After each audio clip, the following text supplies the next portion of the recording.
Hey everyone, it's Moms in Real Estate. My name's Angela Fazio, and today we are talking with Jessie Vukobratovich. Vukobratovich. She's got a great last name, and I am so excited for you to hear from her. She is such an inspiration because we really talk about authentically how much of a struggle it is to figure out career and family and running businesses. So I just can't wait for you to hear from her. So let's get started. Angela Fazio is an industry powerhouse who has overseen 40,000 homes sold and $9 billion in production. And Kristen Cantrell is one of the nation's most accomplished team leaders, helping thousands of agents build their businesses. They are passionate about educating, encouraging, and empowering moms in real estate. Our next episode starts now. Hey ladies, I totally butchered your last name. I'm sorry, Jessie. I love it. You're not the only one that does. I didn't say Jessie V. I like it. I know, I just said Jessie V, because if I have to spell it, there's no way. I can spell it, and I practiced saying it, but I still didn't do it right. You might have over-practiced. It's like in your head. Yeah. Well, this is Kristen Cantrell, my beautiful co-host, and welcome, Jessie. Tell us a little bit about yourself. I'm so excited to be here. I was born and raised in Gilbert, Arizona, so been here all my life, and I don't think I'll ever leave because I love it so much. I am married to Jeff Vukobratovich, and together we run two businesses. I started off running a business with him, a fitness business, 10 years ago. We just hit 10 years this last April during the whole COVID thing when they shut us down, but we're back up and running. So we're really super excited for that. But I started off running the business with him, and about 5 years into that, I had our first daughter. So that kind of threw me off tracks of being super, super into the business. And I was always there teaching classes and training and all that stuff. So it pulled me out a little bit to where I was only doing back end things on the business and marketing and doing all that stuff. And I wanted something more for myself. I wanted to see what else I could do to help the family. And immediately, well, he actually encouraged me, you would be really good at real estate. And I thought, oh, maybe I would. I don't know. So he signed me up for school, threw me into it. And I was like, oh my God, I'm really doing this. I'm really doing this. So I did school, and the week I got my license, I found out I was pregnant with my second. And I was like, oh God, this is going to be really hard. So I was juggling both kids and trying to find how to run the fitness business and real estate and get real estate going. But I found out how to do it, and I loved it. And it's been great ever since, and I can't get enough. I just love it. So we've been going at it for 3 years with both businesses now, and we love it. That's so busy, cool. But we love it. I love your story, and I love being able to see you over the last 3 years and how good you do. Thank you. You're right, Kristen. That's one of our favorite things to do, is to see somebody who comes in the business and we're like, oh my gosh, they're going to kill it. And then they do. It's awesome. When you told me, Kristen, I remember talking to you the first week, and you're like, oh, you're going to kill it. I'm like, oh, don't put that pressure on me. It makes me so nervous. And my first year, I was like, she was right. I'm killing it. I just loved it. And I'm like, I can't get enough. I can't get enough.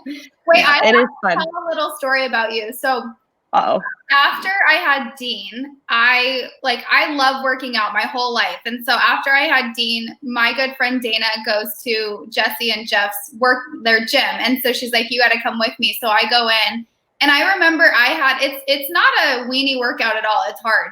And I had 8-pound weights, which is a good amount for me. And she came over and you called me out. You're like, no, you need to put more on here. And I was like, yes, I do, but I suck. I haven't worked out in so long. Oh my God, I remember that day, actually. You looked at me like I was crazy. I'm like, I'm just trying to help you. I had to, and I had to make sure I did more weights. Kristen, you always tell me that in everything you're pretty self-motivated, but you want to go work out and have someone tell you what to do. I do. Yes. I love when someone's like, do better with working out, or if they're working out hard next to me, I'm like, it's on. It's motivating. I love it.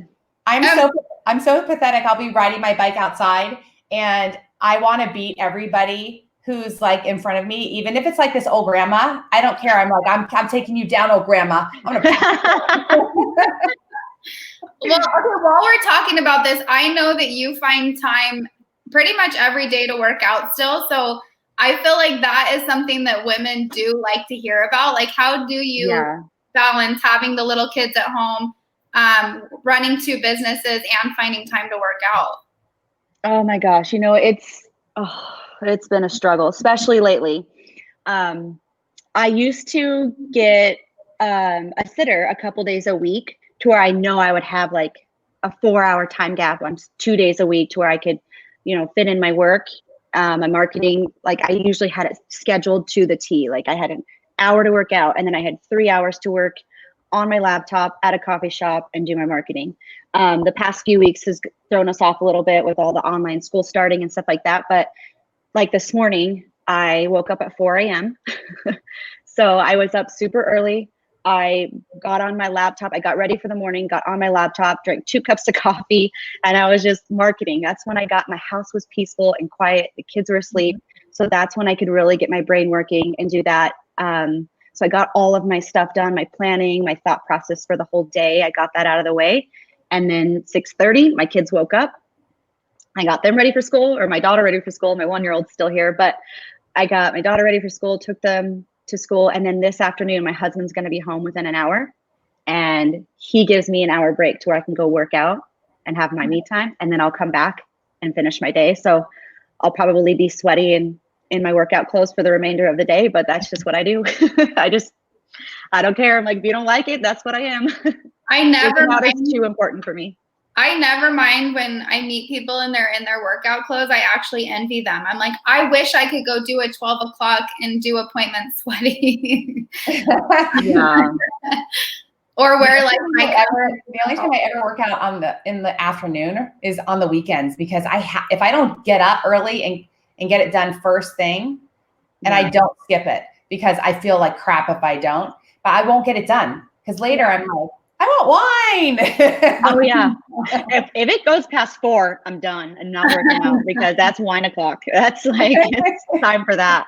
And I know that's not going to happen. But if I used to be an early morning workout person, but when I had my girls, it was kind of a juggle because I couldn't go to I'm so used to going to group classes. It's so motivating for me. So I wanted to do that and I couldn't.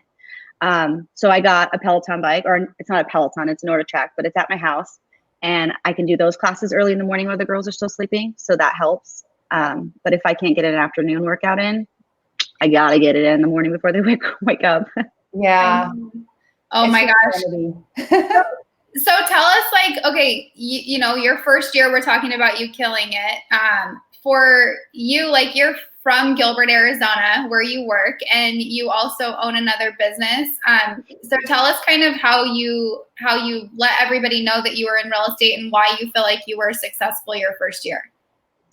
To be honest, you've probably seen my social media. I feel like I share a lot of my life on social media. Some things I obviously keep sacred to my family, but a lot of it, I want people to know my authentic self. So I talk about it a lot in my social media, and all of my members follow me, and I talk to all of them and I engage with all of them because they do mean a lot to me. Each and every one of our members I know, and I try my best to talk with them all the time because we are genuine people and we do care about each and every one of our members. So when I do talk to them at boot camp, it just ends up coming up that what I'm doing in my spare time. And they're like, oh, I've seen you're doing real estate. It's so great. I'm so happy for you. So it always kind of just came up, and people were proud that I was, we were both working so hard on 2 businesses, and we have a crazy, crazy supportive family at Team Fit that I just naturally got referrals because we loved our members and our members love us. So it was just kind of naturally happening for my business when it came from Team Fit. Yes. Awesome. So it's Team Fit if anybody wants to check it out. That is in Arizona. We haven't even mentioned that. Team Fit. Team Fit. You know what's so weird? I keep saying we run 2 businesses, but we actually run 3. Mm-hmm. Team Fit is for the adults, and then Jeff runs OTR, which is youth athletes. So he has 2 facilities, one's for the adults, and then the one for the kids is called OTR, and that's over here in, it's like the border of Queen Creek and Gilbert on Power and Germain. So he does a lot of kids fitness, like small group fitness classes, just to help them with their athletics and get better at sports. That's awesome. And that started this year. So you guys are so busy. And one of the things that I know that our audience likes to hear about, because we put, as people, as women who want to achieve, and I know you're like us, we like want to achieve. And there's so much pressure we put on ourselves. So I think it's really appropriate to talk about that it's okay in seasons, like seasons of life and seasons of your business. And it doesn't always have to be go. Doesn't always have to be. You know, yeah. So can you talk about that? Because I said false. I love that. But can you talk about how you process through that a little bit with your kids coming on board and all of that? Yeah, that actually is that has been a huge struggle of mine. I always thought I have to be successful. I have to keep going. I'm like, as soon as I close a transaction, I'm like, I got to get another one to replace this one. I've always put too much pressure on myself. And the one person that helps me put everything into perspective is my husband, Jeff. He tells me, honey, you need to slow down for just a second. It's like, it's not like we're not busy. We have a lot going on. You need to remember that business is seasonal, especially in this business. It's going to come and go, and 1 month's going to be super killer. Well, the next month's going to be slow, but you need to enjoy those moments that you have with your daughter. I mean, like both of your girls need you. So if you're not busy that day, enjoy it. Just spend the time with your girls. Do what you can at home, and the next, your next client's going to come when they're meant to come. So I always have to be like, okay, take a deep breath. I can do this. Don't put the pressure on yourself. It's just something, I feel like it's something that everyone has to remind themselves of all the time. Yeah. Especially in this business, there's so much going on. And when you see someone else succeeding, you're like, why am I not succeeding? But it's you like will. Working out next to somebody that's doing yes. Why don't I look like her? It's like an almost 49-year-old working out next to a 20-year-old going, why? yeah. Like that. Yeah.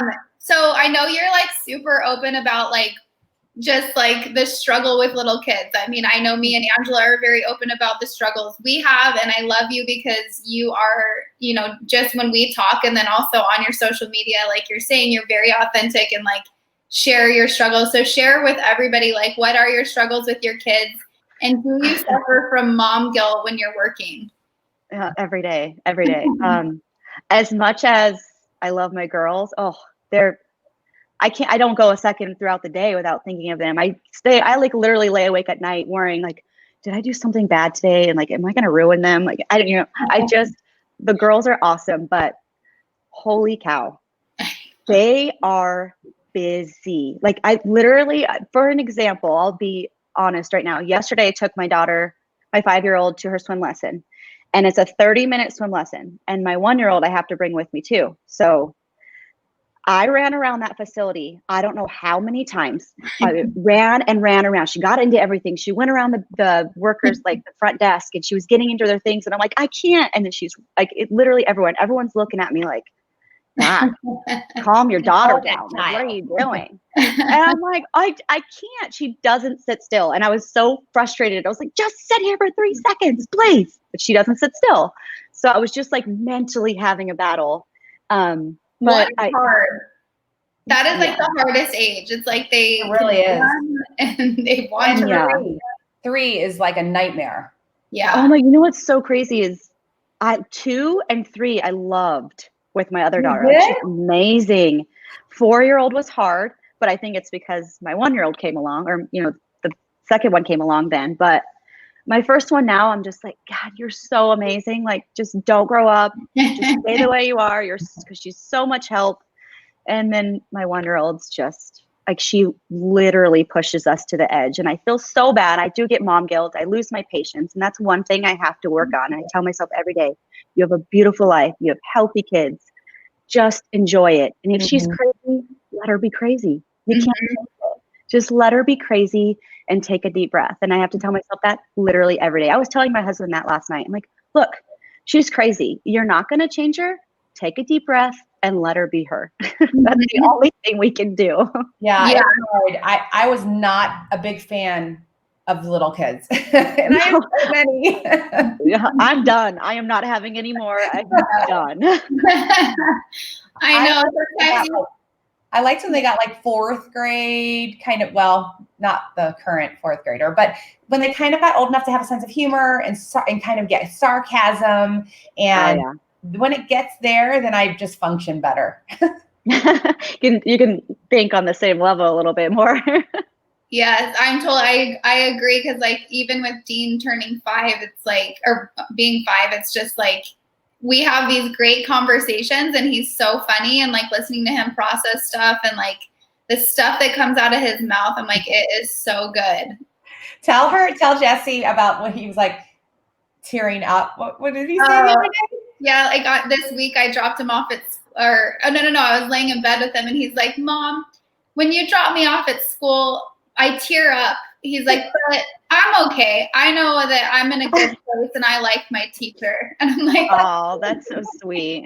And he genuinely does. Like you can feel it when I leave him for school. Like you can see his eyes and he like wants to hug me. He's so sweet. Oh, You know, Luke on the other hand won't even give me a kiss goodbye. So He's like, later.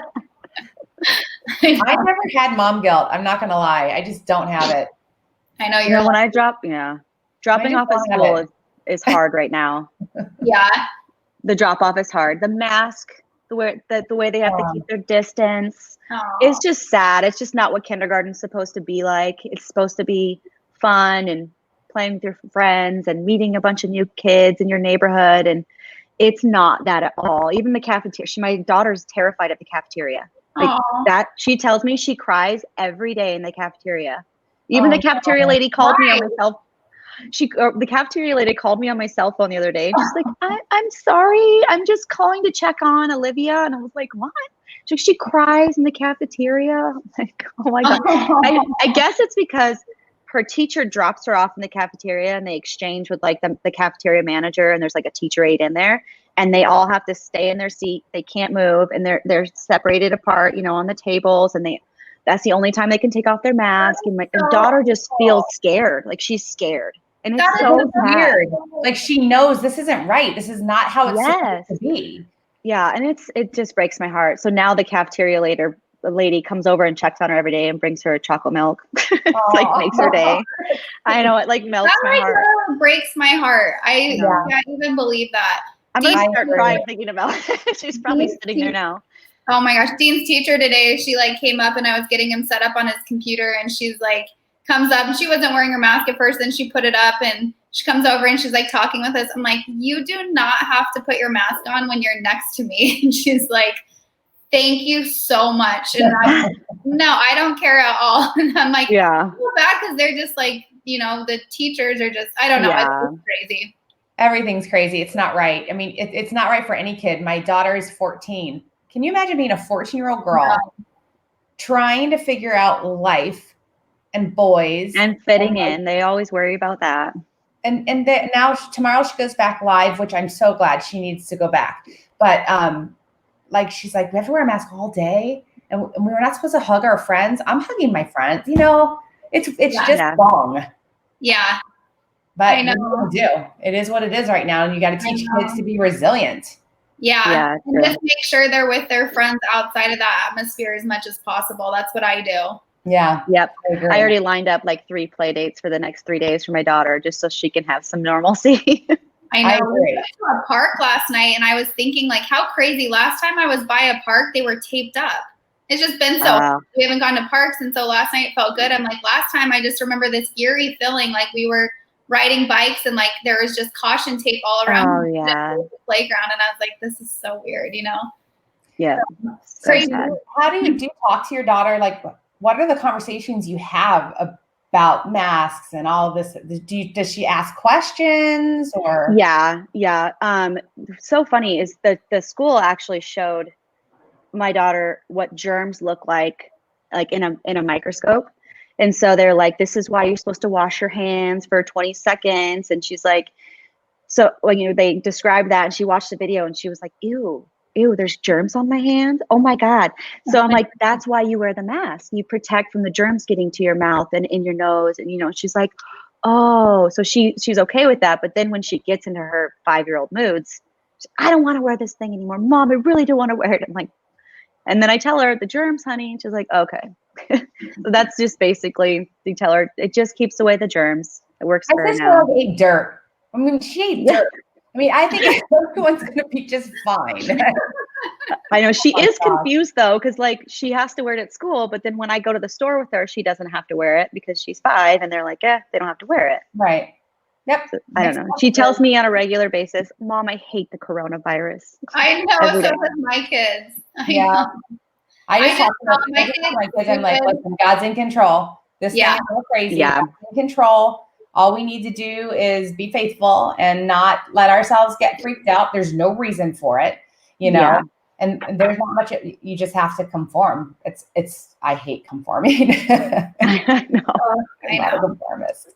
So tell me about your goals and like and aspirations for your business. Are you in any kind of growth mode? Are you just doing life right now the best you can and taking care of yourself?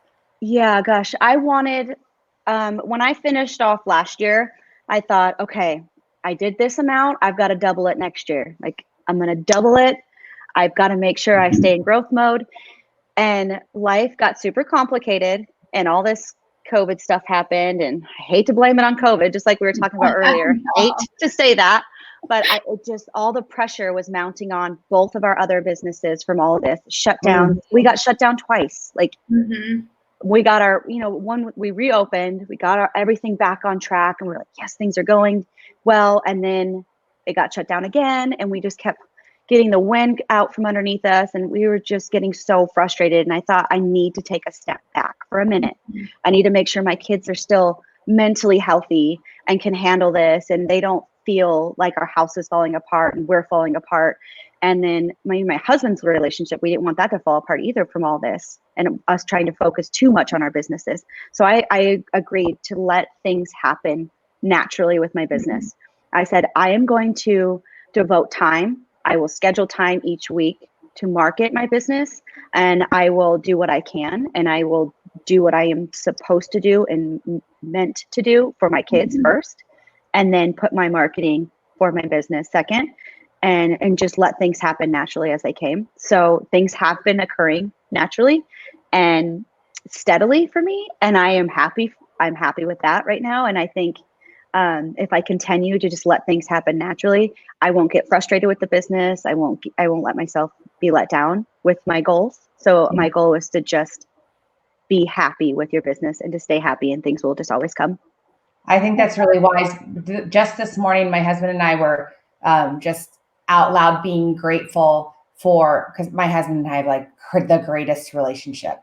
And I said, there's so many people out there struggling in their marriage under normal circumstances. And with all of the pressures of what's happening in the world, a lot of marriages, of course, have increased pressure. And we were just so grateful, because when you have that pressure in your marriage, nothing else works. So I think it is so wise of you to say, I want to make sure I'm okay with my husband. I want to make sure I'm okay with my family, and the business will be what it is.